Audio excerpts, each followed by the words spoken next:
"If you can't handle my lifestyle, go home," she said in front of her influencer friends on a brand trip to Bise. So I did. What happened next destroyed everything she'd built online and taught me what real peace feels like. Hey Reddit, Ashton here. A few months ago, I walked away from a relationship that everyone online thought was perfect. What happened after that turned into something I never saw coming. Public chaos, internet drama, and a kind of peace I didn't know I needed. I'm not here for pity or applause, just to tell the story the way it actually went down. When I first met Bianca, I thought I hit the jackpot. She was one of those people who could walk into a room and make everyone think the air got lighter. Big smile, loud laugh, that kind of main character energy. I'm Ashton, 34, graphic designer, the guy who makes logos and ad campaigns for mid-sized companies. My life was simple. I worked, surfed when I could, kept to myself. Then she showed up at a friend's launch party talking about her next content trip, and somehow I got pulled into her orbit. We clicked fast. She liked that I was creative but didn't compete with her spotlight. I liked that she seemed driven, confident, spontaneous. First few months felt like a movie, road trips, beach photos, little adventures. She'd grab my hand in public and I'd hear her whisper, "You're my calm." I didn't realize then that calm actually meant prop. At first, her influencer stuff was just background noise. She'd post photos of food before eating it, or stop mid-hike to get the perfect thinking by the cliff shot. A few lifestyle blogs had even run mini features on her. One of them called her the next big face of travel culture. Annoying, yeah, but harmless. I'd tease her about it. "You care more about digits than dinners," I told her once when she ignored her plate to watch her follower count refresh. She laughed. "You're just jealous the internet doesn't love your fonts like it loves my face." I shrugged and said, "Well, your face never designed a six-figure ad campaign." She rolled her eyes, but I caught the edge of annoyance. As months went on, her obsession with engagement got louder. She'd talk to me in percentages. My engagement rate dipped 2 points. Or, "The algorithm hates me this week." I started to feel like her boyfriend production assistant. Every trip turned into a content marathon. We weren't just traveling anymore. We were filming traveling. One night, we were at this rooftop restaurant downtown. City lights, quiet music, actually romantic for once. I thought we'd have a normal date. No cameras, no posing. Halfway through the meal, she said, "Hey, after dessert, can you pretend we're arguing? Like a serious argument. Then I'll post a reel about how we overcame it and got stronger." I just stared at her. "You want me to fake a fight for likes?" I asked. She nodded, totally serious. "People love vulnerability."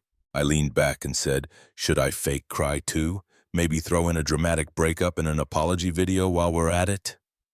She didn't even get the sarcasm. She actually said, "OMG, if you do that, it would probably go viral." That's when I realized she wasn't joking. Our relationship slowly turned into a PR campaign. She'd angle her phone just right when we kissed, then post something like, "Love is when two creatives grow together." Her followers would flood the comments with couple goals, and she'd glow for hours afterward. It was like dopamine on demand. Every compliment from a stranger was fuel. She'd say things like, "You have no idea how lucky you are to be part of this. We're inspiring people." Inspiring. We were arguing over hashtags. The only thing I was inspiring was patience. The weirdest part was how convincing she was online. She'd post pictures of us laughing, writing captions like, "Find someone who makes you forget to check your phone."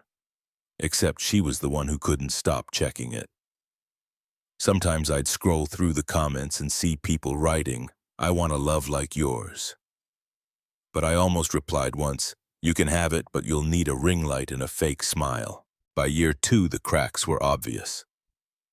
Real conversations got replaced with content opportunities. She'd measure how much she loved me by how well our couple posts performed. We'd go to bed and she'd scroll her analytics until 2 a.m.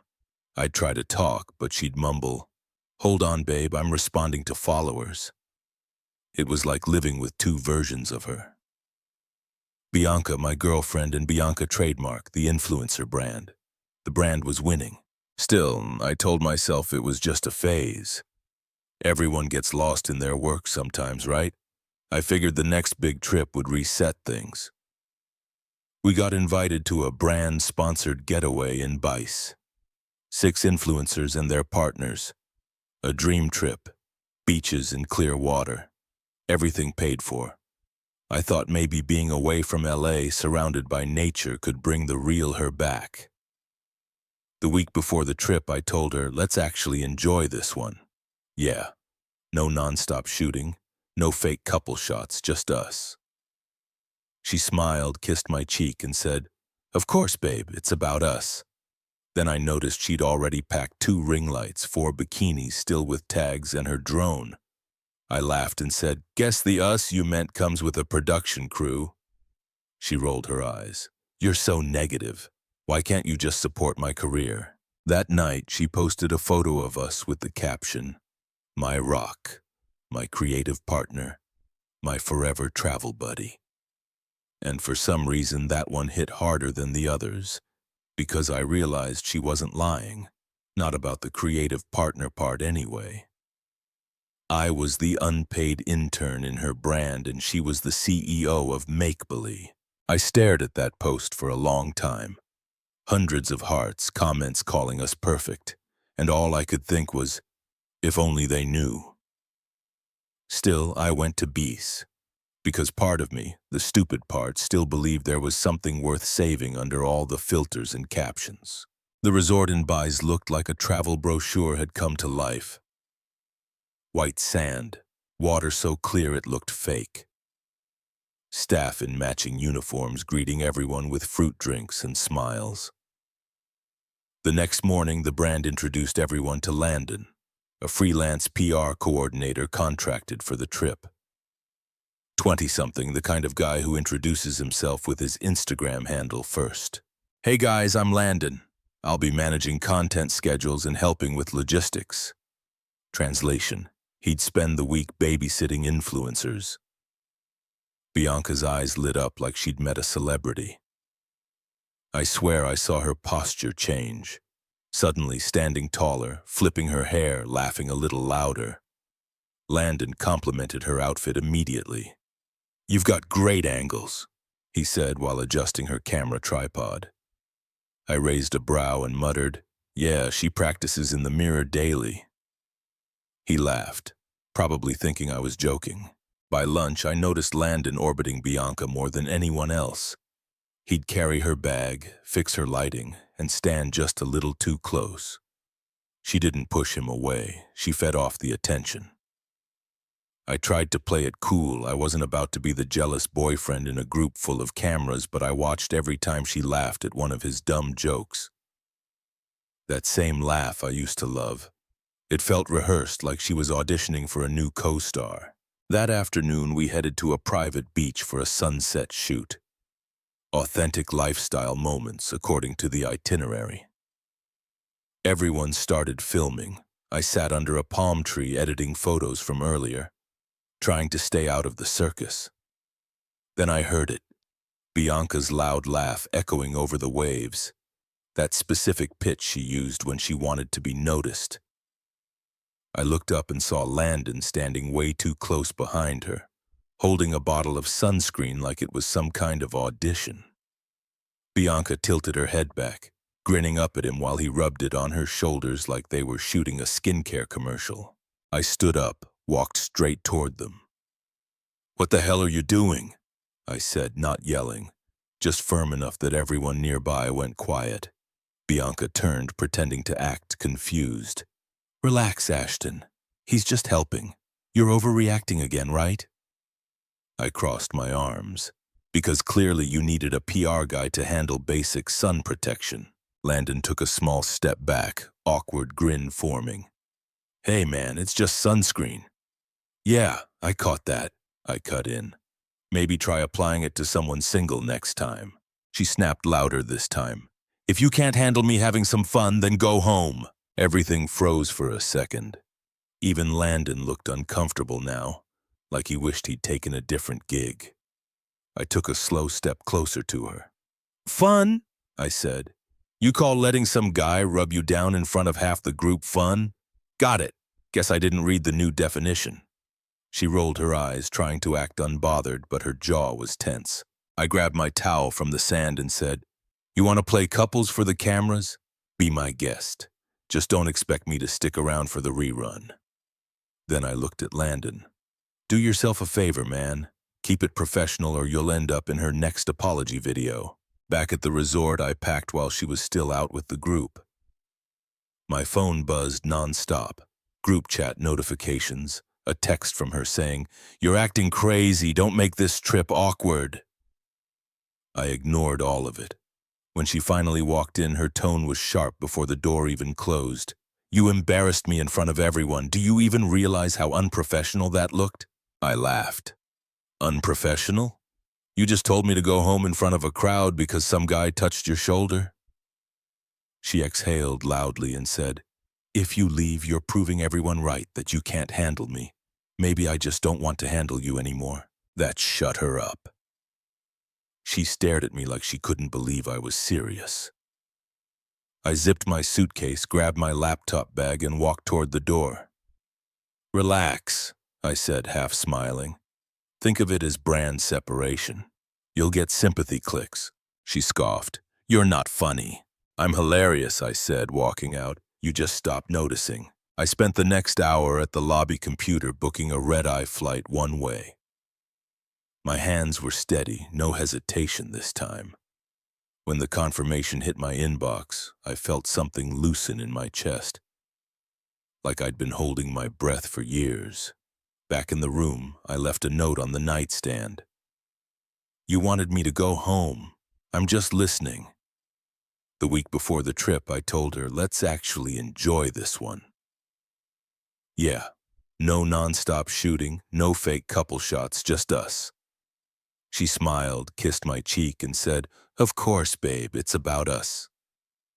Then I noticed she'd already packed 2 ring lights, 4 bikinis still with tags, and her drone. I laughed and said, "Guess the us you meant comes with a production crew." She rolled her eyes. "You're so negative. Why can't you just support my career?" That night, she posted a photo of us with the caption, "My rock, my creative partner, my forever travel buddy." And for some reason, that one hit harder than the others because I realized she wasn't lying. Not about the creative partner part anyway. I was the unpaid intern in her brand, and she was the CEO of Qley. I stared at that post for a long time. Hundreds of hearts, comments calling us perfect. And all I could think was, if only they knew. Still, I went to Bice, because part of me, the stupid part, still believed there was something worth saving under all the filters and captions. The resort in Bice looked like a travel brochure had come to life. White sand, water so clear it looked fake.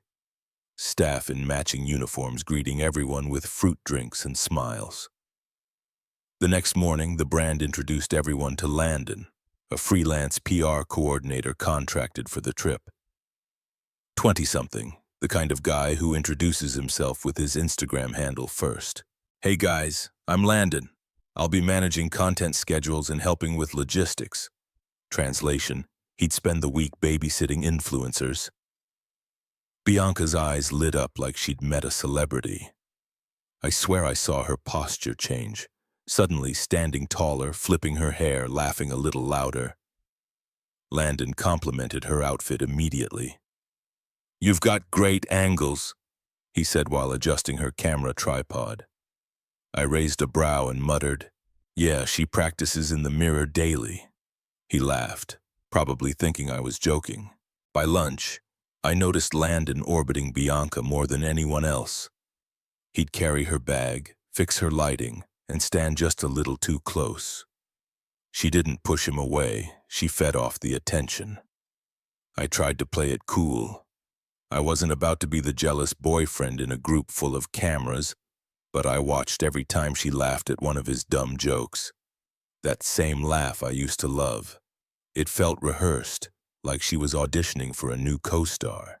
That afternoon, we headed to a private beach for a sunset shoot. Authentic lifestyle moments according to the itinerary. Everyone started filming. I sat under a palm tree editing photos from earlier, trying to stay out of the circus. Then I heard it, Bianca's loud laugh echoing over the waves. That specific pitch she used when she wanted to be noticed. I looked up and saw Landon standing way too close behind her, holding a bottle of sunscreen like it was some kind of audition. Bianca tilted her head back, grinning up at him while he rubbed it on her shoulders like they were shooting a skincare commercial. I stood up, walked straight toward them. "What the hell are you doing?" I said, not yelling, just firm enough that everyone nearby went quiet. Bianca turned, pretending to act confused. "Relax, Ashton. He's just helping. You're overreacting again, right?" I crossed my arms, because clearly you needed a PR guy to handle basic sun protection. Landon took a small step back, awkward grin forming. "Hey man, it's just sunscreen." "Yeah, I caught that," I cut in. "Maybe try applying it to someone single next time." She snapped louder this time. "If you can't handle me having some fun, then go home." Everything froze for a second. Even Landon looked uncomfortable now, like he wished he'd taken a different gig. I took a slow step closer to her. "Fun?" I said. "You call letting some guy rub you down in front of half the group fun? Got it. Guess I didn't read the new definition." She rolled her eyes, trying to act unbothered, but her jaw was tense. I grabbed my towel from the sand and said, "You want to play couples for the cameras? Be my guest. Just don't expect me to stick around for the rerun." Then I looked at Landon. "Do yourself a favor, man. Keep it professional or you'll end up in her next apology video." Back at the resort, I packed while she was still out with the group. My phone buzzed nonstop, group chat notifications, a text from her saying, You're acting crazy, don't make this trip awkward." I ignored all of it. When she finally walked in, her tone was sharp before the door even closed. "You embarrassed me in front of everyone. Do you even realize how unprofessional that looked?" I laughed. "Unprofessional? You just told me to go home in front of a crowd because some guy touched your shoulder." She exhaled loudly and said, "If you leave, you're proving everyone right that you can't handle me. Maybe I just don't want to handle you anymore." That shut her up. She stared at me like she couldn't believe I was serious. I zipped my suitcase, grabbed my laptop bag, and walked toward the door. "Relax," I said, half smiling. "Think of it as brand separation. You'll get sympathy clicks."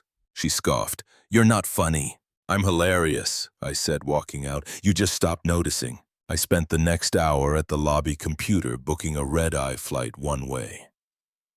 My hands were steady, no hesitation this time. When the confirmation hit my inbox, I felt something loosen in my chest like I'd been holding my breath for years. Back in the room, I left a note on the nightstand. "You wanted me to go home. I'm just listening." I landed in LA just after sunrise. I turned my phone on while waiting for my bag and the screen exploded. 47 missed calls, 32 unread messages, and about a dozen group chat notifications. Bianca's name was all over the screen. "We need to talk. You're ruining this trip. Everyone thinks you're crazy." It went on, same tone, same deflection, never a single "I'm sorry." I muted everything and drove home. No music, no distractions, just the sound of my thoughts trying to make sense of what had happened. That night, while unpacking, I got a text from a friend who worked in marketing. "Dude, have you seen this?" He sent a link. It was a video from the beach. Me walking away while Bianca shouted, "If you can't handle me having some fun, then go home." The caption said, "When your boyfriend can't handle your success." Someone from the trip had posted it. Probably thought it was funny.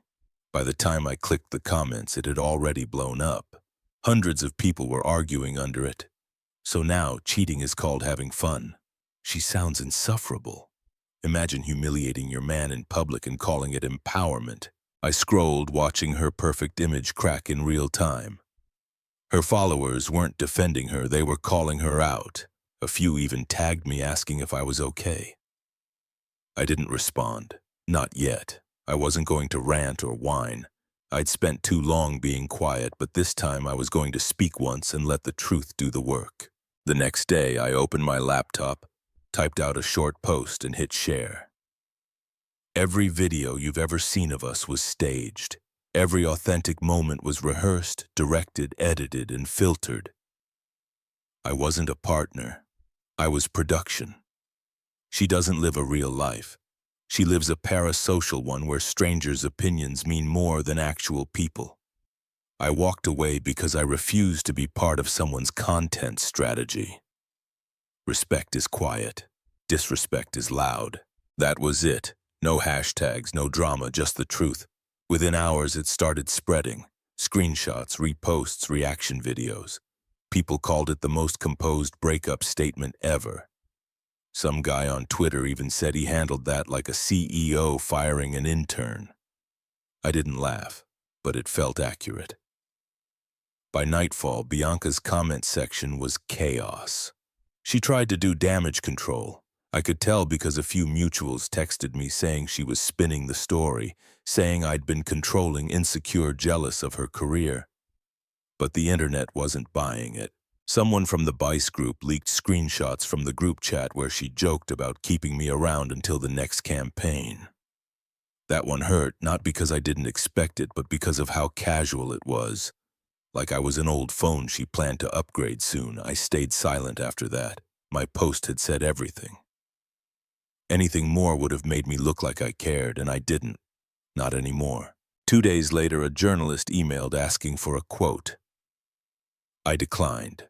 The story was already writing itself. Headlines like, "Influencer loses brand deal after publicly mocking boyfriend." I didn't need to add commentary. The truth was on loop, and the internet doesn't stop replaying what it loves to hate. Still, it felt strange. I wasn't proud. It wasn't revenge. It was exposure. The mask just fell off, and everyone finally saw what I'd been dealing with. On day 4, Bianca posted a story. Black screen, white text. "I'm taking time to heal. Please respect my privacy." 15 minutes later, someone recorded it and uploaded it under the title, "She only wants privacy when she's losing." Brutal, but fair. The people who used to call her inspirational now called her manipulative. Her Boss Babe fans turned into critics overnight. By the end of the week, the video that started it all hit 10 million views. Reaction videos, duets, breakdowns. Everyone analyzing a moment I tried to forget. Some made jokes. Others called it a lesson in self-respect. I just kept scrolling until I couldn't stand it anymore and shut it off. That night, I went to bed early for the first time in months. No arguments, no ring lights, no fake captions, just peace. I thought about how many times I'd let things slide because I didn't want to cause a scene. How often I'd been quiet to keep the brand alive. But walking away, actually walking away, said more than any caption ever could. Bianca's empire was falling apart. Mine was finally being built. By the end of the week, the internet looked like a demolition site with her name on every headline. Brand accounts that used to comment, "We love working with you," quietly deleted old collabs. A luggage company dropped her mid-campaign. A skincare brand paused partnerships pending review. Translation: goodbye forever. I didn't celebrate. I just watched, detached.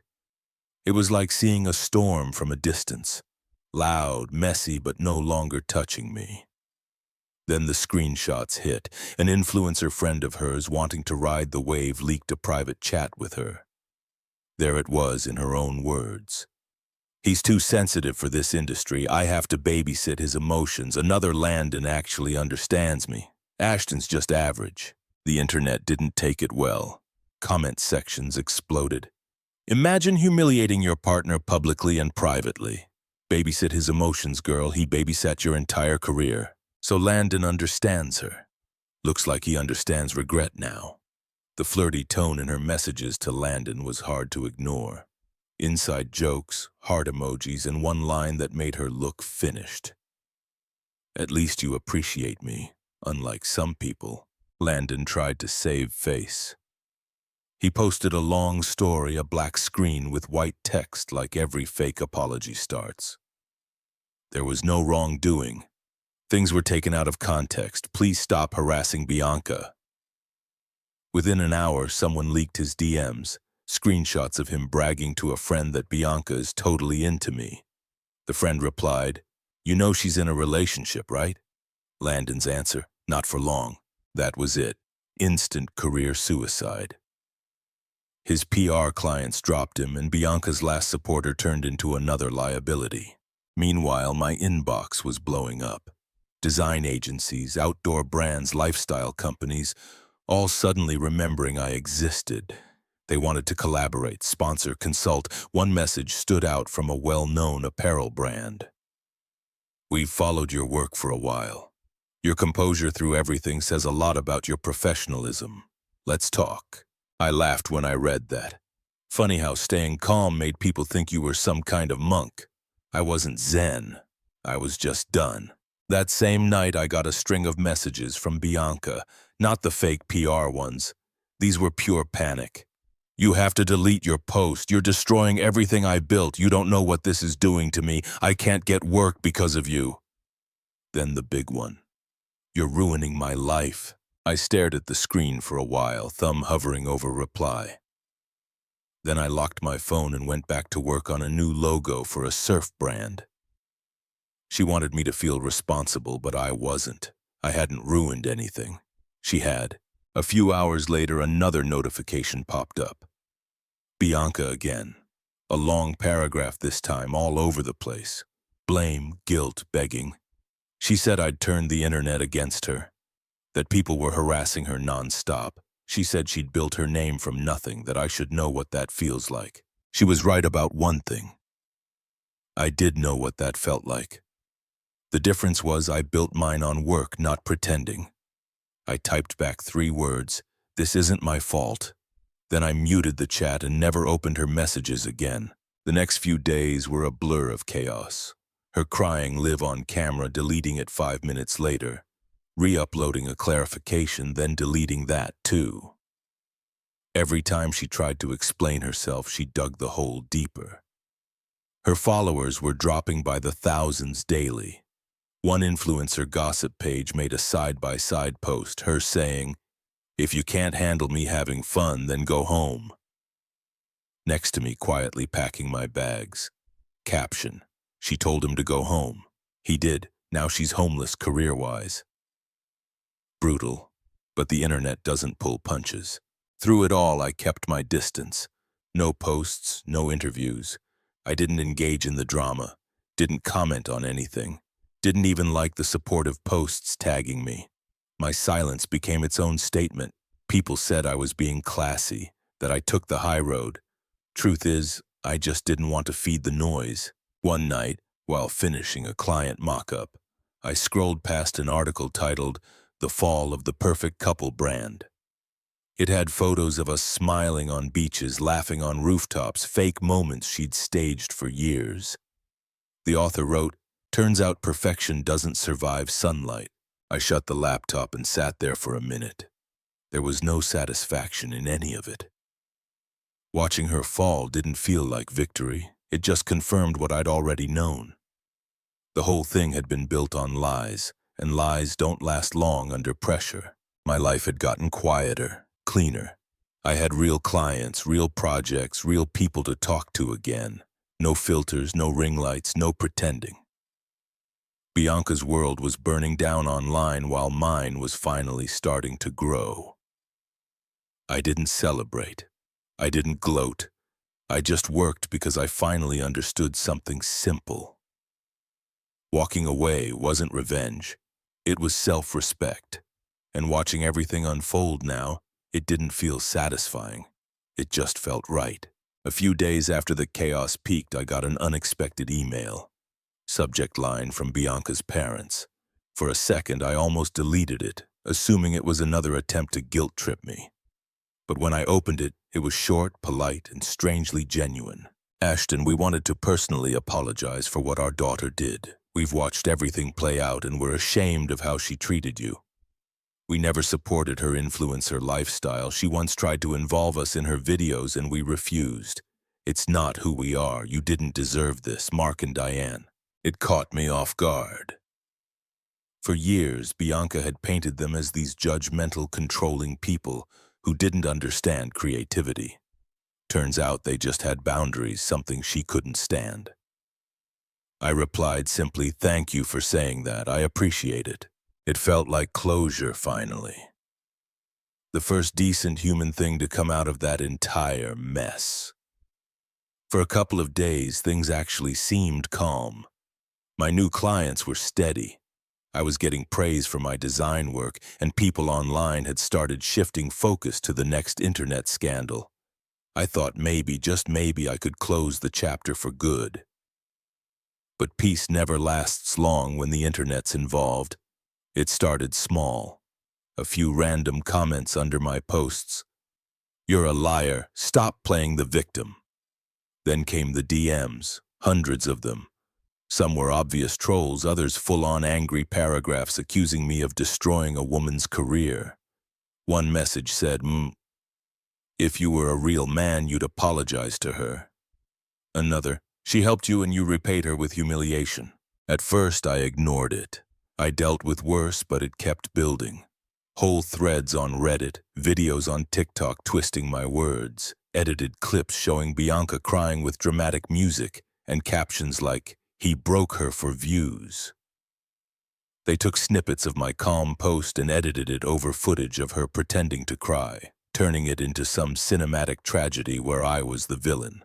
One fan account posted, "He manipulated her for clout." The irony made me laugh, but it still got under my skin. My inbox filled up with death threats. People saying they knew where I worked, that I should watch my back. I wasn't scared, just tired. Every ping of my phone felt like another reminder that online mobs don't need proof, just something to scream about. I filed a few reports, blocked what I could, and kept my distance from social media. Clients noticed the uptick in attention, and a few asked if I was okay. I told them I was, because professionally I was fine. But personally it was draining. I caught myself checking my messages more often just to make sure nothing new popped up. It's weird. You can be confident and self-assured, but after the 100th stranger calls you manipulative, it sticks in your head for a second before you shake it off. Then, like clockwork, Bianca tried to control the narrative again. She dropped an apology video. This time it wasn't the usual black screen, just her sitting on the floor, a tissue box in frame, dim yellow lamp behind her. Trying to look raw and authentic, classic "I'm just being real" setup. She started with, "Hey guys, I wasn't planning on posting this, but I can't stay silent anymore." Which everyone knows means I planned this for hours. She talked about how the internet twisted things, how she lost herself under pressure, how she never meant to hurt anyone. The comment section filled instantly. "You're only sorry because you got caught. Cry somewhere else. Girl, you humiliated him on camera. Own it." Even her fans weren't buying at this time. Some pointed out how she looked off-screen to read notes. Others compared the lighting to her sponsored videos. The word performative popped up in nearly every thread. I didn't watch the whole thing. I didn't need to. It was the same pattern. Act hurt, play victim, and hope the algorithm forgives you. But this time, people didn't. My phone blew up again. Not with hate, but praise. "Ashton handled that better than any guy I know. Dude didn't say a word and still came out on top. King behavior." I scrolled through it, shaking my head. It was surreal. Being rewarded for doing nothing. All I'd done was refuse to engage. And somehow that made me a symbol of emotional intelligence and male composure. The truth is, I was tired. Not from work, not from hate, but from the constant noise that came with being attached to someone who treated drama like oxygen. I was done defending myself, done reacting, done explaining. Bianca could chase sympathy, hashtags, and redemption arcs all she wanted. I had something better. Peace. It was a Wednesday afternoon, a normal workday. I was in my studio finishing a design pitch for a coffee brand when someone started knocking hard on the door. Not polite taps, pounding. I opened it and there she was. Bianca, no makeup, oversized hoodie, hair tied up in a half bun that looked more like she'd given up halfway through fixing it. She looked nothing like the person I'd seen in glossy features or perfectly lit photos. Her eyes were red, her face puffy. "Ashton," she said, voice shaking, "please, I just need 10 minutes. For a second, I didn't say anything. I just stared. She looked wrecked, genuinely wrecked. Not influencer, sad face. Wrecked, human wrecked. I stepped aside. 10 minutes, I said. She came in, looked around the studio like she didn't know where she was. The last time she'd been here, she'd told me to replace the lighting because it wasn't aesthetic. Now she sat on the edge of the couch, hands shaking.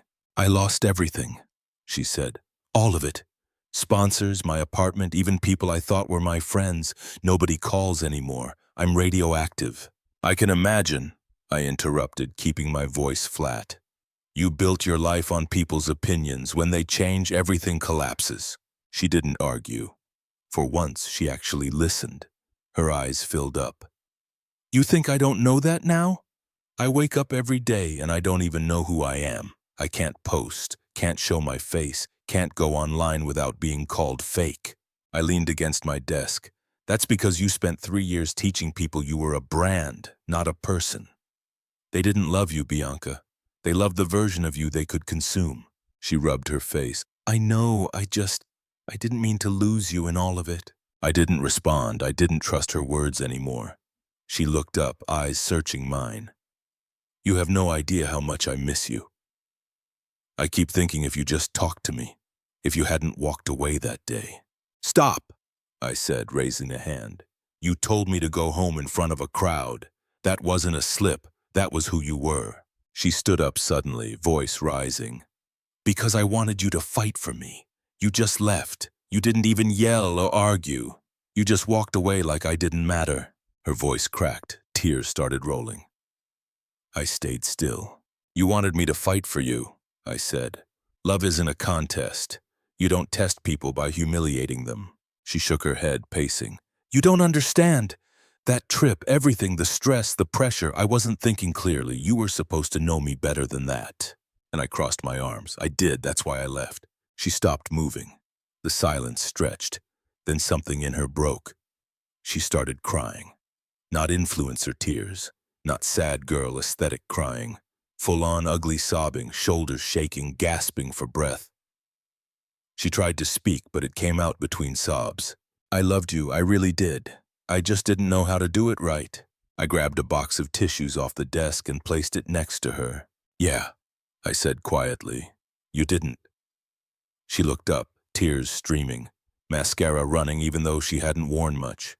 "You could at least say you loved me too." "I did," I said, "and that's exactly why I won't do it again." That broke her. She covered her face, shaking her head. "You don't mean that. You're just angry."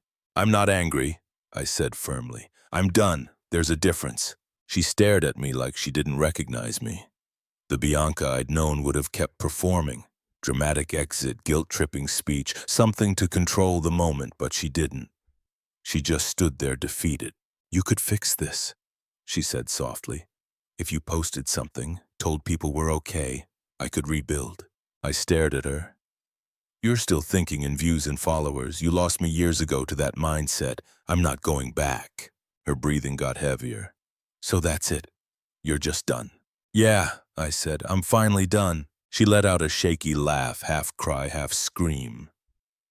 "You'll regret this. One day you'll realize I was the best thing that ever happened to you." I opened the door. "If you were the best thing, I'd still be miserable." Her jaw tightened. She looked like she wanted to yell again, but instead she just grabbed her bag, wiped her face, and walked out. No dramatic goodbye, no slow-motion turn, just silence and the sound of the door closing. I stood there for a few seconds, then went back to my desk. My coffee had gone cold. I took a sip anyway. Later that night, my phone buzzed non-stop again, but this time it wasn't hate. It was tags. Someone had posted a clip from an old interview I did where I said, "Sometimes the bravest thing you can do is leave quietly." People were reposting it with a new hashtag, #GoHomeEnergy. It started trending within hours. TikTok edits, Twitter threads, Instagram captions. People used it to describe walking away from toxic jobs, relationships, or anything that drained them. My name started floating around again.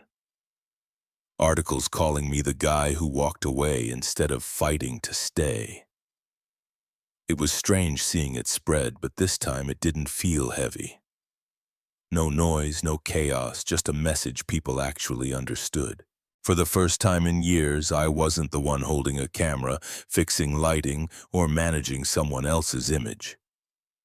I was just living, and standing there in my quiet studio, lights off, computer humming, I finally felt it. Not relief, not revenge, freedom. Months passed like a reset button had been hit on my life. No drama, no constant notifications, no pretending to be someone's supporting act. Just quiet work, progress, and peace. My design business took off faster than I expected. The Hatch Go Home energy wave hadn't just been a trend, it turned into something real. Companies liked the idea of working with someone who didn't chase chaos. Nonprofits reached out for branding help, saying they connected with my story. I started running weekend workshops for young designers, teaching them how to build careers without selling their souls online. It was the kind of life I'd always wanted. Simple, real, balanced. I moved into a bigger studio, open layout, warm lighting, clean walls, a small section for the workshops. Most days started early and ended late, but it was the good kind of busy. My phone wasn't a battlefield anymore, just clients, projects, and friends. Then one night, peace got interrupted. It was a Thursday. I'd been out having dinner with a few design students after class. Nothing fancy, just pizza and jokes. When I got back to my studio around 10 p.m., something felt off the second I parked. The front lights were off, even though I always left one on. When I pushed the door open, my stomach dropped. The place was wrecked. Desks flipped over, paint cans spilled, my posters ripped from the walls, my computer monitor smashed on the floor, and in huge red spray paint across the back wall, written in angry, uneven letters, "Bianca is a victim." I froze for a second, just staring at it. The smell of paint and destruction filled the air. Then I noticed something else, my security camera blinking in the corner, still recording. I didn't touch anything. I called the police. They showed up within 20 minutes. 2 officers who looked both shocked and annoyed. I explained what happened, pulled up the camera feed on my phone, and handed it over. The footage was clear. 3 guys, maybe early 20s, wearing hoodies. They broke in through the side door around 9:15, trashed everything for about 10 minutes, then ran off. The weird part, they weren't random. I recognized one of their faces, same guy who'd been spamming my comments with threats ever since the Betrayal video blew up. The cops noted everything, took photos, bagged the paint can they left behind. One of them said, "This looks personal. Anyone with a grudge?" I sighed. "Yeah, her name's Bianca." The officer raised an eyebrow. "The influencer?" "Former influencer," I said, and apparently still dramatic. They asked if I wanted to press charges if they found who did it. I said, yes. The next day, they called me back. They had already caught 2 of the guys. One had tagged himself near my studio earlier that evening. The genius forgot to turn off location services. When they brought them in, both cracked almost immediately. They said they were defending Bianca's honor. I thought that was a joke until the detective told me the rest. Bianca herself had messaged them. She'd told them I'd ruined her life, that I'd lied about her to the media, and that they should teach him a lesson. It didn't take long for screenshots to surface. The messages were real. She'd sent them from a backup account she'd been using to talk to her small group of supporters. By the weekend, the news broke. Disgraced influencer under investigation after fans vandalize ex-boyfriend's studio. The internet went nuclear again. She never learns. How do you go from apology videos to criminal charges? Teach him a lesson. You mean prove his point? She released a statement through a lawyer denying it at first. Then the screenshots came out. The exact words. The usernames matched. It was over. Bianca was investigated and later charged in connection with the vandalism, alleged incitement and conspiracy to damage property. The guys who did it got arrested, fined, and banned from contacting either of us again. Her short-lived redemption era ended in a week. Sponsors who were considering letting her back quietly stepped away again. I didn't post about it, didn't comment, didn't even text anyone about it. I just called a cleaning company, got the wall repainted, and replaced my equipment. By the next Monday, the studio looked brand new again, cleaner than before, actually. I added a security gate, changed the locks, and went straight back to work. My students noticed the smell of fresh paint and asked what happened. I said, just needed a color change. They didn't need to know the rest. The story blew over after a few weeks, like everything online eventually does. Bianca's name disappeared from trending pages again. No more drama, no more fanboys, no more chaos, just silence. One afternoon, I stood in the middle of the studio after finishing a project.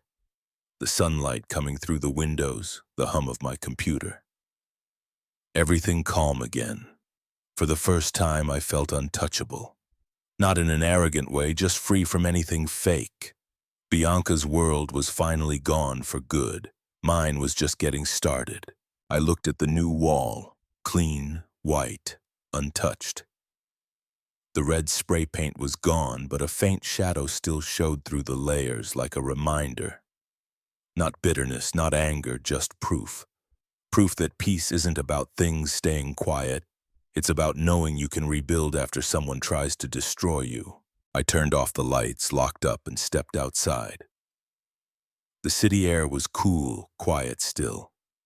My phone buzzed once. A client confirming a new campaign. I smiled, slipped the phone back into my pocket, and started walking home. No followers, no cameras, no fake image to maintain, just me. Free.